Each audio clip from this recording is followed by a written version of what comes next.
3. Hi, my name's Mando, and weapons are a part of my religion. Sometimes we use training blasters that fire foam projectiles, and today we're going to be taking a look at and talking about the evolution of my Nerf Motoblitz. This Nerf Motoblitz started out as a Black Friday special, and I'd like to give a shout out and a thank you to our club member Joltron Titan, who first introduced me to the deal. Thanks, Jolt. This was available as a Black Friday special in Canada at Walmart's for $20 and new in box. I thought that was a fantastic deal on an already decent blaster, but I had it in mind I wanted to turn it into something more. Being inspired by Maritime Foam, Not Enough Nerf, and some of the other Nerf tubers, I decided I wanted to try to bring it up to more of a pro level, but do so at as reasonable an expense as possible. So starting out, I 3D printed some parts, starting with this stock extension, which I found on Printables by user Zarathos. So thanks very much for uploading that. It really makes a big difference for a full-size adult member like me to have that little bit of extra extension at the stock point. It really makes it a lot more comfortable to shoulder up.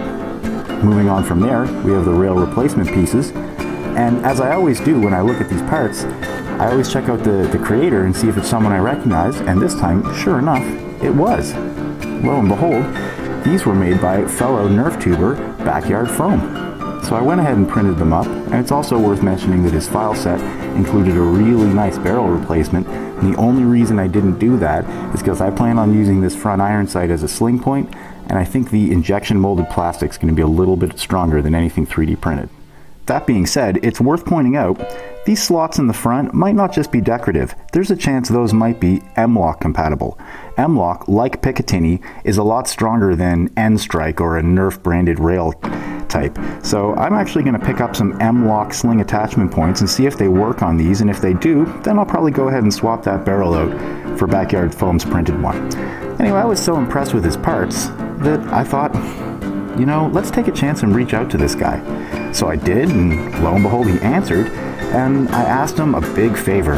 One of the most generous things anyone can do in this day and age is to donate their time, and that's exactly what I asked him to do.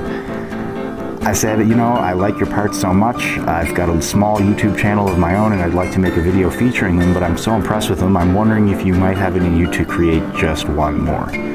How about a battery door, the little bit of extension, and a window for a voltage meter? And look what we have here. Backyard Foam was kind enough to create that for me, send me the files over, and it printed up like a dream. Not only that, he designed it to print on its side. And if you know anything about 3D printing, that's going to make the tabs that stick into the shell of the body to hold it a lot stronger, because if you print those flat, those layer lines, when you 3D print it, then become a weak point. So any battery case printed on its side is going to be a lot stronger and hold up a lot longer. So thanks very much for doing that. Really appreciate it. This thing's awesome. So I was really thrilled. Got it all together, and actually with the magic of video editing, let's go back in time and take a look at some of that footage, and hopefully it doesn't suck. Okay, to start, we're going to need to open this up. So here it is, new in box. We'll clip this here. Cut here.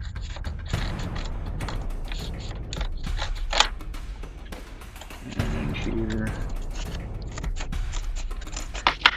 And that should pop right out. Oh, it looks like I missed one down there.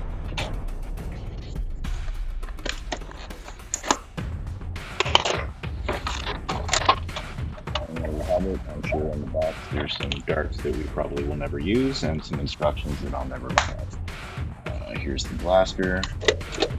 Here's the new mag. I think we're going to give this to Joltron Titan because he's going to keep his full darts, and he might want a matching mag to go with the one he got. Thanks again, Jolt, for letting me know about the deal on this. So we need to open this up, and we will come back when that's done. And it all lifts up nicely. I'm going to go ahead and clip my leads.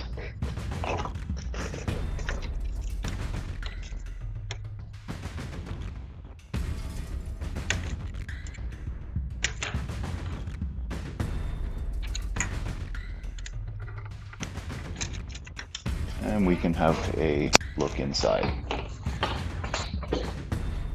so Luke at Out of Darts has already done a really nice mod guide on this, so I'm not gonna try and recreate his. Instead, I'm going to show you what I'm going to remove and show you when it's done. So this is going to go. We're going to replace this with a printed cage and some motors and wheels. And we need to replace this switch. We're going to set up a short dart kit and go from there. So we'll come back when it's all emptied out and see how it looks. Okay, here we are. Everything's gutted. I'm going to do some shell cutting and dry fitting to make sure everything fits where I want it to go, and I will come back when that's done and we'll have a look. Okay, so we've got things cleaned up a little bit. As you can see, I've made room here for the switch using the Out of Darts piece for the rev trigger.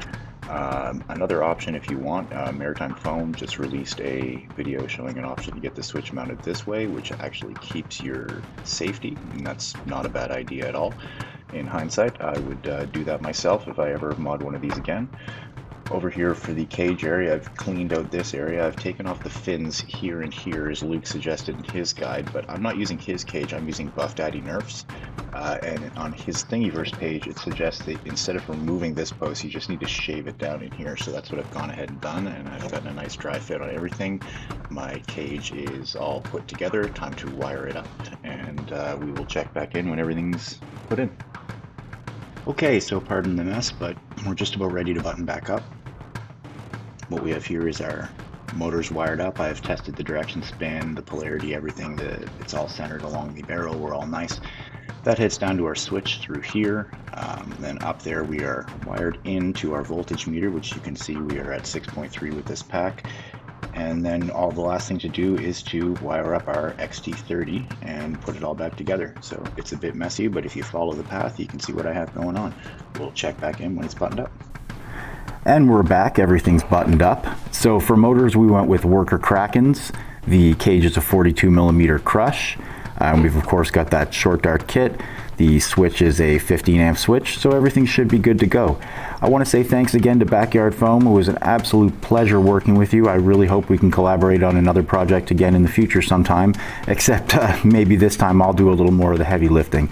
I really appreciate all your hard work. Thanks again. Anybody watching this, if you're not already subbed to Backyard Foam's channel, please go there and sign up and hit the little bell and notification icon now. Anyway, let's take this to the range. I've got a 3S in it for now for target shooting, although when we hit the chronograph, we'll test it on 3S and 2S. Okay, we're all set up at the range.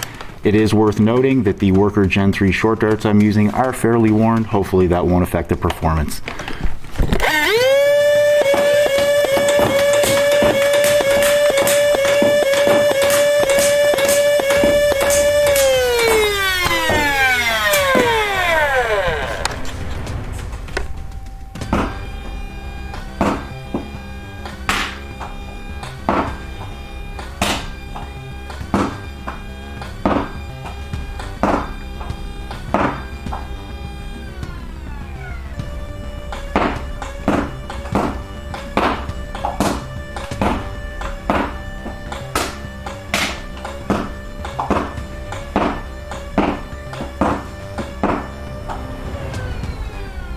Okay, pretty happy with the performance, pretty happy with those numbers, although it's worth noting that even on 2S I think this hits a little too hard for our very youngest of children.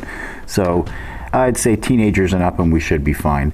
One thing I think I am going to do though is, instead of a paint job, I thought it might be fun to put some stickers on this. So I reached out and asked some friends, and my friend CJ delivered me a whole bunch of really cool stickers.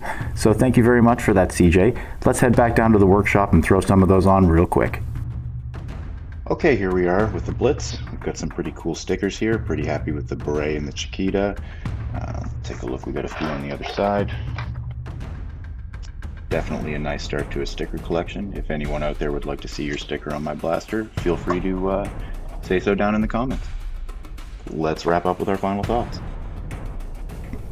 Okay, here we are. We're all stickered up and good to go. I cannot wait to use this at games. I think the last thing it needs is a cool name, and given all the hard work contributed by Backyard Foam, at our club, we're going to call this the BFB, the Backyard Foam Blitz. I have spoken. Thanks to CJ again for the stickers. Thanks to Not Enough and Maritime Foam for all the guides that help put this kind of thing together. And thank you to all of you for watching. That's all for today, folks. As always, this is FoaMando signing off. Good hunting. Foam is the way.